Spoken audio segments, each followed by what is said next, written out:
السلام عليكم ورحمة الله وبركاته. ازيكم حبايب ام جنى؟ عاملين ايه؟ يا رب تكونوا بخير ان شاء الله. حبايبي، الرسالة العاطفية هي طاقة مفتوحة، تشوفوها او تسمعوها في اي وقت هي ليكم بإذن الله. خدوها بشارة من العبد الفقير لله، ولا يعلم الغيب الا الله سبحانه وتعالى. تعالوا مع بعض كده حبايبي نشوف النهاردة طاقتكم بإذن الرحمن، او في اي وقت تفتحوا عليه الفيديو. طبعا طاقة الفيديو مفتوحة. أحب بس أقول الأول إن القراءة للرجل وللمرأة، سواء اتكلمت حبايب قلبي بصيغة الرجل أو بصيغة المرأة. القراءة شاملة جميع الأبراج، بتأخذ من القراءة ما ينطبق عليك وتترك ما لا ينطبق عليك لغيرك. تحس كده اللي انطبق عليك ده حاجة لمست قلبك كده، حاجة حسيتي إنها كده كأنك بتقولي إيه، أنا حاسة إن الرسالة دي أنا مقصودة بيها. في علم الروحانيات مفيش حاجة اسمها صدفة، في حاجة اسمها أنت دخلت على الفيديو بإذن الرحمن، يبقى أنت ليك رسالة حابب تسمعها، او في كده شيء من عقل اللاواعي الخاص بالحبيب، رسالة كده معينة هو حابب يوجهها لك. تعالوا مع بعض كده نشوف طاقتكم.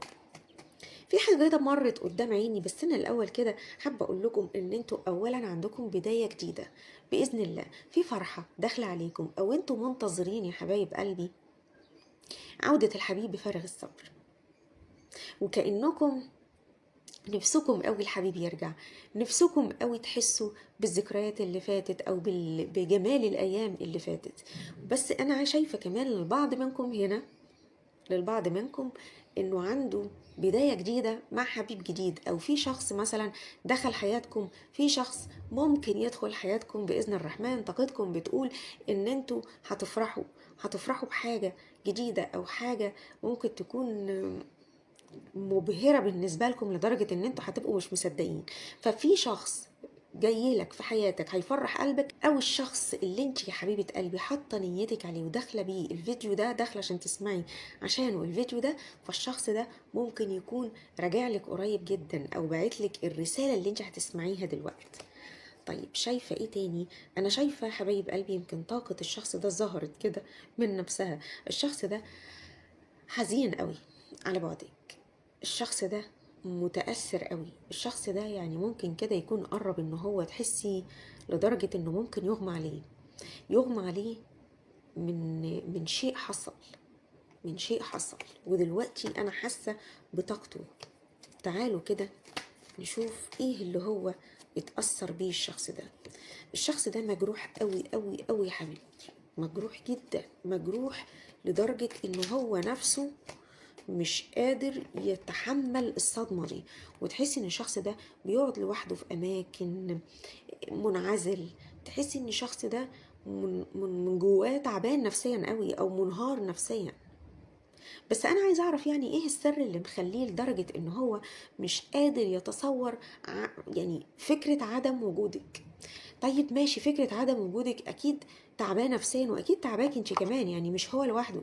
بس انا حاسه برضو ان في حاجه مخليها الشخص ده زعلان قوي منك، او لدرجه ان هو يقول، يعني او لدرجه ان هو يقول انا حاسس اني انا هيغمى عليا، او حاسس او بيحس بكده. الشخص ده عنده جرح كبير قوي، والشخص ده كأنه مثلا انتوا عملتوا حاجة زعلتوه منكم، يعني هو في حاجة كده هو زعلان قوي منها، في حاجة قوي هو مجروح منها.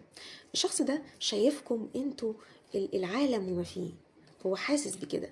الشخص ده شايفك حاجة كبيرة قوي، الشخص ده نفسه في رجوعكم بصورة أكتر ما انتوا تتخيلوها. يعني ممكن يكون يا حبيبة قلبي الشخص ده هو مش مبين لك مثلا ان هو عايز يرجع، او مش مبين لك ان هو في احتياج ليكي خالص، بس هو لا بالعكس، ده الشخص ده منهار نفسيا.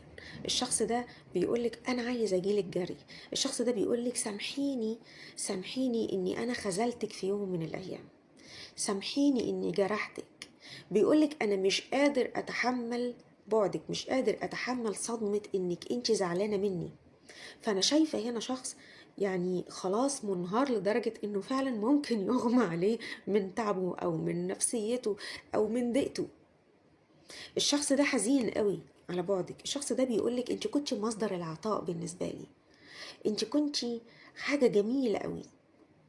الشخص ده يعني حاسس بفكرة عدم وجودك في حياته، والفكرة دي مقلقاه قوي، الفكرة دي تعبانة نفسيا جدا، الفكرة دي مخلياه عمال يقول لنفسه انا ازاي فرطت فيها، انا ازاي ضحيت بيها، انا ازاي بعدت عنها، لدرجة ان هو هنا عمال يفكر يرجعك ازاي، عمال يفكر ازاي.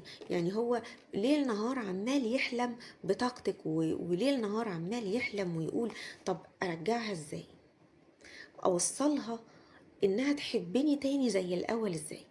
هو واضح كده ان هو جرحكم جرح كبير قوي حبايبي، واضح ان الشخص ده احتمال كبير قوي يكون اللهم صل وسلم على سيدنا محمد، يكون يا حبايب قلبي هو خانكم كمان. يعني هو انتوا حاسين ان هو خانكم، ممكن يكون الشخص ده خانك وانتوا عارفين، عملتوا معاه حاجة عارفين ايه هي، ابتديتوا تهتموا بحياتكم، ابتديتوا تهتموا بشكلكم بوضعكم. لان انا شايفة هنا ان في ناس لامت عليكم، في ناس اتكلمت، في ناس قعدت تقول لك خلي بالك الانسان ده مش كويس، او الانسان ده وداكي في سكة تانية او كده، او انت اخدتي عنه فكرة.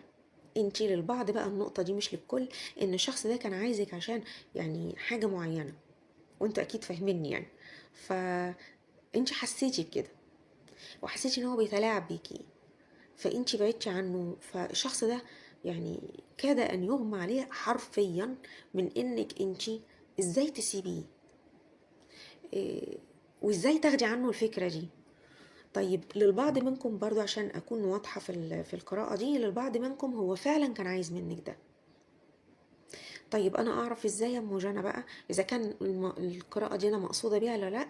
هتحسي بيها، واكيد انت لما عاشرتي الشخص ده وعرفتيه، ولو حتى اتكلمتي معاه في كلام عادي، اكيد انت فاهمه وعارفه هو كان برضو بيلف ويدور على حاجه معينه ولا لا. يعني لو الشخص ده كان بيلف ويدور على شيء معين، يبقى الشخص ده فعلا كان عايزك عشان حاجه او او حاجه معينه، وكان هيسيبك بعدها. فانتي هنا انا شايفة انك برضو للبعض هنا معمول لكم طاقة، زي ما يكون طاقة اسحار، للبعض منكم هنا اتعمل زي طاقة سحر. فمش عارفة، بس انا حاسة ان الشخص ده هو نفسه ابتدى يفكر، ابتدى يدور وابتدى يدور على العلاقة اساسها ايه، حصل فيها ايه. الشخص ده مغرم بيكي، مغرم بيكي حرفيا. الشخص ده بيحاول انه يسترجع حبه تاني معاكي. هو بيقول انا مش هقدر اكمل من غيرها، ما اقدرش. هو بيقول كده، الشخص ده بيقول لك حاجة، بيقول لك انا منتظر عودتك، وبيقول لك انا يستحيل اكمل حياتي مع حد غيرك. الشخص ده شايف فيكم روح الأسرة، شايف فيكم روح المودة، شايف فيكم حاجة جميلة قوي. وبعدين أنا ملاحظة حاجة، إن الشخص ده حبه مش من النوع مثلا اللي هو بيشوفك يحبك خلاص يبقى هو انتي، لأ. أنا ملاحظة إن الشخص ده الحب عنده بيزيد كل يوم عن يوم بالعشرة. يعني لو انت بتفكري ان الشخص ده انت هتبقي غالية عنده في لحظة كده، لا. الشخص ده من النوع انه بعد الارتباط كمان، انا مش بتكلم على ان انت تحببيه فيكي، مش ده اللي اقصده. انا اقصد اقول انك انت بعد الزواج طبعا، ان شاء الله باذن الله، آه، كل يوم حبه ليكي بيزيد اكتر. يعني هو حبه بيجي بالعشرة.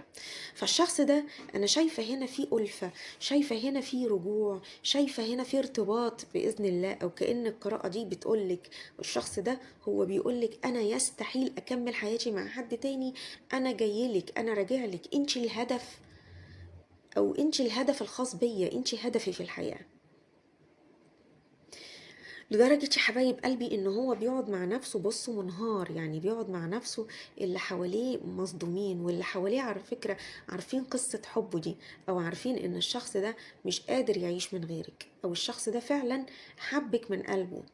انتي في حد هنا حبك من قلبه بجد، في طاقة شخص حبك ومش عارف يحب حد غيرك، انتي خلاص بقيتي بالنسبة له حاجة مش طبيعية. حبه ليكي فوق ما تتخيلي. بس هو بيقولك انا بتوازن، بيقولك انا بتوازن يا حبيبتي. كأن الشخص ده بيقولك كده، بيقولك كمان انا بقعد مع نفسي وبقعد بحاول اني استرجع كل فكرة او كل كلام كان بيني وبينك، بس بلاقي نفسي انا قاعد مصدوم، مش قادر اتخيل فكرة ان انتي بعيدة. هو منهار على فكرة، وفي نفس الوقت هو بيقول انا براجع نفسي، انا بحاول استعيد طاقتي. بصي هنا بيقولك انا بحاول استعيد طاقتي، انا عايزة اركز واشوف ايه اللي حصل. من كتر ما هو بيركز كده ومن كتر ضغطه ده اللي هو حاسس بيه، الضغط النفسي ده، حاسس ان هو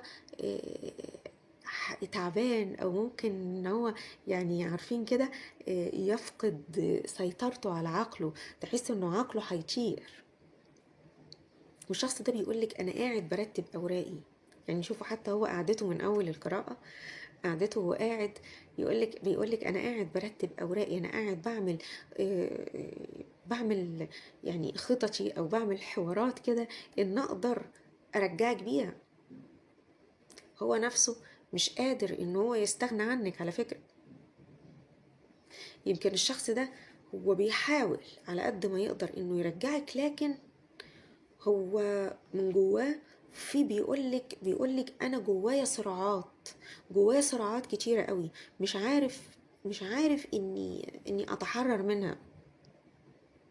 في صراعات داخلية ما بينه وما بين نفسه، وبيقولك انا مش قادر اتحرر منها، انا بحاول اواجه نفسي. لكن فكرة ان انتي تبعدي عنه في يوم، دي فكرة هو مستبعدها تماما. يعني هو مش جايه في باله اصلا. هو كل اللي في باله ان هو فعلا منهار او تعبان نفسيا، وبعدين انتي قاعده هنا بتتفرجي عليه. وعلى فكره انتي يعني يوم لما فكرتي ان انتي تبعدي عنه او سبتيه، او انتي بتحاولي تلملمي نفسك اصلا، انتي بتحاولي تكوني قويه، مع انك انتي جواكي مشاعر كبيره هنا قوي بالنسبه للشخص ده، ويمكن انت عايزه ترجعي له قبله بكتير، بس انت بتحاولي تكوني هنا متماسكه، بتحاولي تمسكي نفسك، بتحاولي ان انت تسيطري على نفسك، تسيطري على على قلبك، على مشاعرك، على احاسيسك. بتحاولي تسيطري، بتحاولي انك انت تكوني زي ما بيقولوا كده سيدة الموقف، لان انت شفتي العلاقة بتنهار هنا، فبتحاولي ان انت تمسكي زمام الامور. ساعة ما حس يا حبيبة قلبي، او ساعة ما حست ان انت او انتي ممكن تبعدوا عنهم، او ممكن تبتدوا تفكروا في حياتكم وتركزوا على اهدافكم، حس ان هو انه كده كأنه انه بيضيع، انه مش لاقي نفسه. فوصل لوضع انه هو مش قادر حتى يفكر، انه هو الشخص ده عمال يقول لنفسه طب اروح لها، طب ارجع لها، طب هقول لها ايه. لانه واضح كده حبايب قلبي ان الشخص ده حصل كلام كتير قوي في العلاقة دي، وحصل مشادات، او ممكن تكون مثلا في ناس اتدخلت هنا، ممكن يكون في ناس اتدخلت في العلاقة دي، لان انا شايفة هنا طاقة حد، طاقة شخص زعلك قوي قوي، وعمل حاجة زعلك، وبيقول انا مش قادر اتخيل فكرة ان انا زعلتها. الفكرة دي نفسها حاسس انها يعني مش يعني تقيلة عليه، هو مش قادر يتحمل اصلا الاحساس ده. وواضح كده ان انتي لسه ما سامحتيهوش، عشان كده هو مش قادر يسامح نفسه، او مش قادر يتعايش مع الحياة.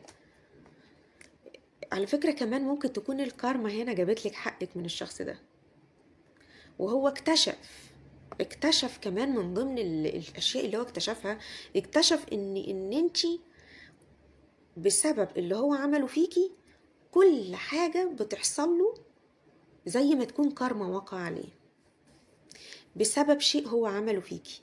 فهو دلوقتي في حالة من الصدمة. الشخص ده كمان ممكن يكون انتوا حد منكم هنا، للبعض منكم مثلا دخل في حياته حد، او هو اكتشف كده، فعشان كده الشخص ده لحظتها حس فعلا ان هو ممكن يغمى عليه، اتصدم، ما قدرش يتحمل الصدمة. قال مستحيل يكون انا، مستحيل اكون انا يعني فرطت فيها كده. ده بيقول عليك انك انتي كنتي الحظ بالنسبة له. يعني انت بالنسبة له حظ، انت بالنسبة له وش الخير. الشخص ده بيقول كده، بيقول انت بالنسبة له وش خير، انت بالنسبة له حاجات كتيرة قوي، بيقول كده انت معاني كتيرة قوي بالنسبة له، انت بالنسبة له احتواء. الشخص ده يمكن بيعتبرك أمه، بيعتبرك حد كبير كده، أو لو كان هو رجل بيعتبرك بنته، ولو هي امرأة فهي بتعتبرك زي أبوها وزي ابنها. فهي يعني تحسوا كده ان هي توليفة معينة كده في الشخص ده بيحبكم.